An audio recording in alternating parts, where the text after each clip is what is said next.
War on terror के बाद दुनिया ने दो बड़े आतंकी संगठनों का नाम सबसे ज्यादा सुना। पहला अलकायदा और दूसरा है इस्लामिक स्टेट। किसी बड़ी साजिश में अलकायदा का नाम पिछली बार कब सामने आया था? इतिहास के पन्ने पलटे तो सितंबर 2009 की वो शाम याद आती है जब न्यूयॉर्क के सबवे को उड़ाने की प्लानिंग फेल हुई थी। फिर मई 2011 में यूएस आर्मी ने पाकिस्तान के एबटाबाद में सर्जिकल स्ट्राइक की। इसमें अलकायदा का सरगना उसामा बिन लादेन मारा गया। उसके बाद से अलकायदा का नाम किसी बड़ी आतंकी साजिश में सामने नहीं आया है। लादेन की मौत के बाद अल जवाहिरी जैसे तैसे ग्रुप को चला रहा था। जुलाई 2022 में अमेरिका ने उसे भी मार गिराया। इस्लामिक स्टेट का हाल भी जान लेते हैं। ये गुट 2013 में इराक और सीरिया में फैला। इसने दुनिया भर के मुसलमानों को खिलाफत का ख्वाब दिखाया था। 2014 आते आते इसने मिडिल ईस्ट में तहलका मचा दिया था। फिर अमेरिका के नेतृत्व में गठबंधन सेना उतरी। कुछ बरस पहले तक मीडिया में हर रोज आईएस के सरगना अबू बकर अल बगदादी की मौत की खबरें चलती थीं, लेकिन अगले दिन फिर वो जिंदा हो जाता था। आखिरकार अक्टूबर 2019 में अमेरिका के ड्रोन हमले में वो भी मारा गया। तब से आईएस का जिक्र और उसका प्रभाव लगातार कम होता गया है। तो क्या ये मान लिया जाए कि एक समय तक दुनिया को दहलाने वाले ये दोनों आतंकी संगठन खत्म हो गए या इनका प्रभाव खत्म हो गया है? जवाब है नहीं। इन्होंने बस अपना फोकस शिफ्ट कर लिया है। अब ये अफ्रीका महाद्वीप में अपनी पकड़ को मजबूत बना रहे हैं। पिछले 5 वर्षों में अफ्रीका का साहिल क्षेत्र आतंकवाद का हॉटस्पॉट बन चुका है। इसको एक आंकड़े से समझिए। 2022 में आतंकी घटनाओं में दुनिया भर में जितने लोग मारे गए उनमें से लगभग 43% साहिल क्षेत्र से थे। और आज हम इसकी चर्चा क्यों कर रहे हैं? दरअसल बढ़ते आतंक से निपटने के लिए अफ्रीका महाद्वीप के 5 देशों ने एक संगठन बनाया था, G5 साहिल। इसमें थे बुर्किना फासो, नाइजर, माली, चाड और मॉरिटेनिया। ये देश मिलकर आतंकवाद की समस्या से निपटने वाले थे, लेकिन अब नाइजर और बुर्किना फासो ने इस गुट को अलविदा कह दिया है। तो आज हम जानेंगे G5 साहिल की पूरी कहानी क्या है, इस गुट में अचानक फूट कैसे पड़ गई और अफ्रीका महाद्वीप में आतंकवाद कैसे फला फूला। नमस्कार, मेरा नाम दिव्यांशी सुमराव है। आप देखना शुरू कर चुके हैं लंदन टॉप का अंतर्राष्ट्रीय प्रसंगों से जुड़ा रोजाना का कार्यक्रम दुनियादारी।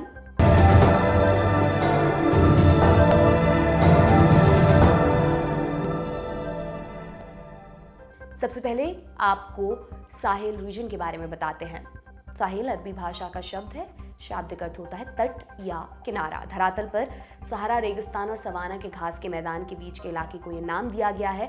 इसका पूर्वी किनारा लाल सागर जबकि पश्चिमी किनारा अटलांटिक सागर से मिलता है। बीच में सूडान, चाद, नाइजर, माली और मॉरिटानिया का अधिकांश हिस्सा साहिल में पड़ता है। बाकी कई देशों के थोड़े बहुत इलाके इस रीजन में माने जाते हैं। लोकेशन और डेमोग्राफी की वजह से नाइजर साहिल के सबसे अहम देशों में गिना जाता है। इसी क्षेत्र में आतंकी संगठनों का सबसे ज्यादा प्रभाव है। अब सवाल ये उठता है कि आतंकवाद यहाँ तक पहुंचा कैसे? ये समझने के लिए हमें इतिहास में चलना पड़ेगा। साल था 1996। तालिबान ने अफगानिस्तान की सत्ता पर कब्जा कर लिया। उस समय तक उसामा बिन लादेन पश्चिमी देशों के खिलाफ हो चुका था। लादेन ने 1988 में पेशावर में अलकायदा बनाया था। इसका मकसद इस्लामी देशों को पश्चिम के वर्चस्व से मुक्त करना था। इस मकसद को पूरा करने के लिए अलकायदा ने अमेरिका और इजराइल के दूतावासों पर हमले किए। फिर 11 सितंबर 2001 को आतंकियों ने अमेरिका की धरती पर सबसे बड़ा हमला किया। इसमें लगभग 3000 लोग मारे गए। अमेरिका ने हमले का इल्जाम अलकायदा और उसके सरगना लादेन पर लगाया। लादेन तब अफगानिस्तान में रह रहा था। उसके आतंकियों को वहीं पर ट्रेनिंग मिलती थी। अमेरिका ने तालिबान से उसको सौंपने की मांग की। तालिबान नहीं माना। फिर अमेरिका ने अफगानिस्तान में वॉर ऑन टेरर शुरू किया। फिर 2003 में वॉर ऑन टेरर इराक पहुंचा। सद्दाम हुसैन की सत्ता गई। सिविल वॉर शुरू हुआ। अलकायदा ने मौके का फायदा उठाया, यहाँ भी अपने पांव पसारे, लेकिन 2013 में इनके लीडर्स के बीच मतभेद पैदा हो गए और यहीं से इस्लामिक स्टेट यानी आईएस की शुरुआत हुई। उसी समय सीरिया में भी सिविल वॉर हो रहा था। आईएस को वहां पर स्कोप दिखा, वे वहां भी फैले। फिर 2015 में अमेरिका और दूसरे पश्चिमी देशों ने मिलकर इस्लामिक स्टेट और अलकायदा को खत्म करने के लिए ऑपरेशंस चलाए। इनकी टॉप लीडरशिप को खत्म किया। इससे बचकर आतंकी दुनिया के अलग अलग हिस्सों में पहुंचे। इनमें से कुछ अफ्रीका के देश भी पहुंचे। यहाँ उन्होंने पुराने आतंकी संगठनों को फिर से खड़ा किया। कुछ नए संगठन बनाए गए। इस वक्त कौन से गुट एक्टिव हैं? पहला है अलकायदा इन इस्लामिक मगरिब। 1991 में अल्जीरिया में गृह युद्ध शुरू हुआ। इस युद्ध में एक गिरोह इस्लामिक खिलाफत लाने की बात करता था। इस गिरोह ने 1998 में Salafist group for preaching and combat यानी कि GSPC बनाया। कई आतंकी हमलों में इसका नाम सामने आया। 2007 में GSPC ने अलकायदा की सरपरस्ती में काम करने का ऐलान किया। फिर उसने अपना नाम बदल लिया और रखा अलकायदा इन इस्लामिक मगरब यानी कि AQIM। इसे UN, अमेरिका, UAE समेत 8 मुल्कों ने आतंकी संगठन घोषित किया हुआ है। इसका मौजूदा लीडर अबू उबैदा यूसुफ अल-नबी है। दूसरा गुट है मूवमेंट फॉर वननेस एंड जिहाद इन वेस्ट अफ्रीका यानी कि मोजवा साल 2011 तक अलकायदा इन इस्लामिक मगरब का हिस्सा हुआ करता था। फिर 2 बड़े मतभेदों के चलते वो उनसे अलग हो गया। पहला, हमें इस्लामी खिलाफत किसी एक देश में नहीं स्थापित करनी है, इसलिए पूरे वेस्ट अफ्रीका पर विचार करना चाहिए। इस्लामिक मगरब इसके लिए तैयार नहीं था। मोजवा की दूसरी मांग थी कि वेस्ट अफ्रीका के देशों से फ्रेंच आर्मी को जल्द से जल्द बाहर किया जाए। फिलहाल मोजवा अल्जीरिया, माली और नाइजर में एक्टिव है। तीसरा गुट है बोको हराम। स्कूली लड़कियों को किडनैप करने के लिए कुख्यात, सबसे ज्यादा चर्चित, सबसे खतरनाक और अभी तक बताए आतंकी गुटों में सबसे ताकतवर। मकसद इस्लामी राज की स्थापना करना। नाइजीरिया में ये काफी एक्टिव है। बोको हराम का उभार 2002 में उत्तरी नाइजीरिया में हुआ, जहां ये गुट फला फूला। उस इलाके में मुस्लिम आबादी बहुसंख्यक थी। इस संगठन का फाउंडर मौलवी मोहम्मद यूसुफ था, जो साल 2009 में मारा गया। गुट का मकसद है वो नाइजीरिया में शरिया कानून का निज़ाम लाए। पहले तो इसका अड्डा केवल नाइजीरिया तक था, लेकिन बाद में साहेल रीजन में इसकी पैठ बढ़ी। माली के कुछ इलाकों में भी इसका दबदबा है। वर्तमान लीडर अबू उमैदा है। चीन, तुर्की, अमेरिका जैसे देशों ने इसे आतंकी संगठन घोषित किया हुआ है। ये ग्रुप्स साहेल रीजन में बेहद एक्टिव हैं, पर जब हम पूरे अफ्रीका की बात करते हैं तो एक और ग्रुप है जो बेहद खतरनाक है। उसका नाम है अल-शबाब। सबसे ज़्यादा सोमालिया और केन्या में एक्टिव है। अलकायदा का समर्थक है, उन्हीं के नक्शे कदमों पर चलता है। अल-शबाब अरबी शब्द है जिसका अर्थ होता है नौजवान। इस संगठन का आइडिया ये था, इसमें ज़्यादा से ज़्यादा नौजवानों की भर्ती की जाएगी। साहिल रीजन में इन्हीं आतंकी गुटों ने कई हमले किए हैं। 2023 की ग्लोबल टेररिज्म इंडेक्स की रिपोर्ट पढ़ने पर यहाँ आतंकी हमलों की दक्षता पता चलती है। क्या कहती है ये रिपोर्ट, पॉइंट्स में जान लेते हैं। 2007 से लेकर 2022 तक साहिल रीजन में लगभग 6,500 आतंकी हमले हो चुके हैं। इन हमलों में 22,000 से ज़्यादा लोग मारे गए हैं। पिछले 15 वर्षों में यहाँ आतंकी घटनाओं की संख्या 2000% बढ़ी है। इन 15 सालों में दुनिया भर में आतंकी घटनाओं में जितने लोग मारे गए हैं, उनमें से 43% मौतें इसी इलाके से हुई हैं।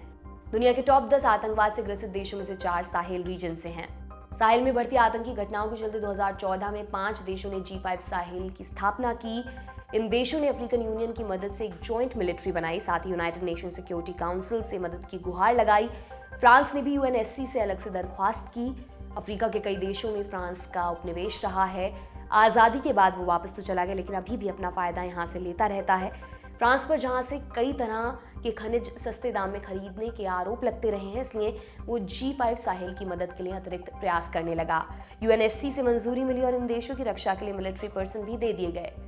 कैसे काम करता था ये ग्रुप? सभी देशों के सेना प्रमुखों की रेगुलर मीटिंग होती थी। सभी देश एक दूसरे के साथ इंटेलिजेंस को साझा करते थे। मई 2022 में माली इस ग्रुप से अलग हो गया। 3 दिसंबर 2023 को बुर्किना फासो और नाइजर ने भी इस ग्रुप से निकलने का ऐलान कर दिया। इसके पीछे 2 बड़ी वजहें थीं। पहली, तख्ता पलट।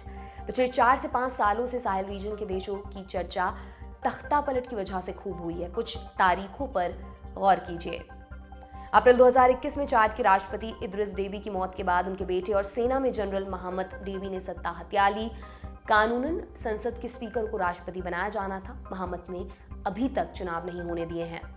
अगस्त 2022 में माली की सेना ने राष्ट्रपति इब्राहिम बाबकर कीता की सरकार गिरा दी। 23 जनवरी 2022 को बुर्किना फासो में सेना ने राष्ट्रपति रोच कबोरे को सत्ता से बेदखल किया।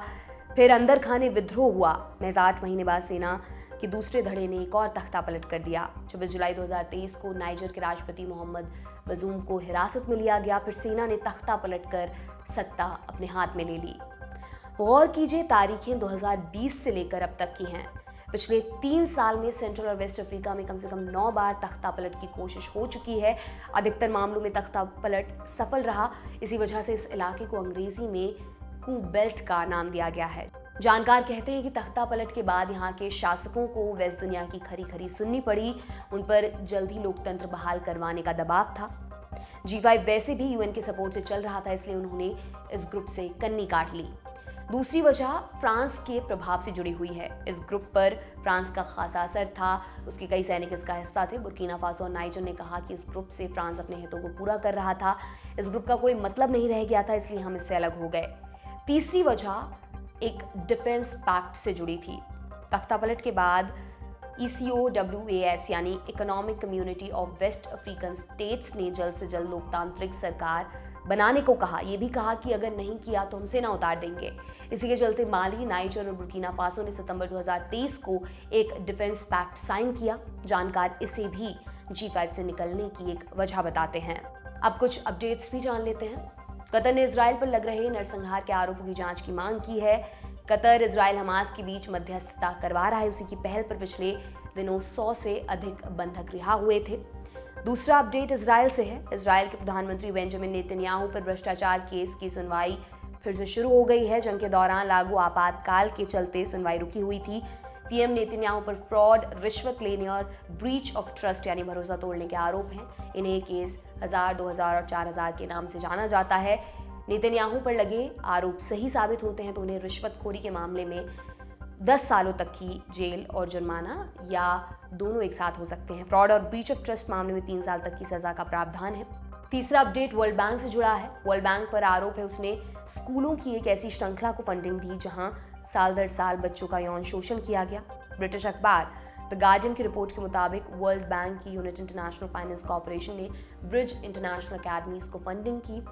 बैंक के इंटरनल वॉचडॉग CAO ने कहा कि कॉर्पोरेशन को उत्पीड़न के मामलों की जानकारी थी, फिर भी उन्होंने वहां ऐसे मामलों को रोकने के लिए कोई कदम नहीं उठाया। आज की दुनियादारी में इतना ही। कल फिर आपसे मुलाकात होगी इसी उम्मीद के साथ। मैं विदा लेती हूँ। शुक्रिया। शुभ रात्रि।